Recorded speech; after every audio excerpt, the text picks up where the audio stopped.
Welcome to Let Me Fix This. Enjoy the video.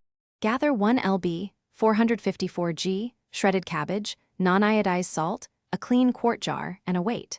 For reliable lactic fermentation, use 2% salt by weight. That is about 9 g salt per 454 g cabbage, or roughly 1 tablespoon for a pound. Massage the cabbage with salt for 5 to 10 minutes until it releases brine. Pack the cabbage tightly into the jar and leave 1 to 2 inches of headspace. Place a weight so the vegetables stay submerged under the brine to prevent air exposure. Temperature and time control the flavor and safety. Keep jars at 65 to 72 degrees F for steady lactobacillus activity. Cooler slows fermentation, warmer accelerates it. Expect 3 to 14 days for noticeable tang.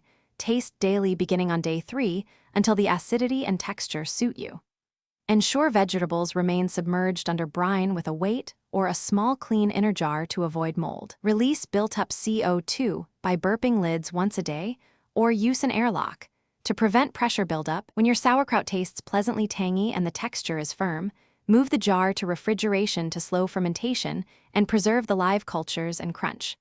Properly cooled sauerkraut stays good for about 3 months at refrigerator temperatures. It will continue to slowly ferment, but much more slowly.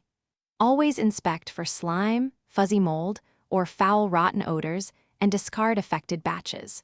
Use 1 to 2 tablespoons per serving as a condiment, or add to salads and cooked dishes. Heating above 120 degrees F reduces live probiotic counts. Thanks for watching. If you found this helpful, don't forget to like and subscribe.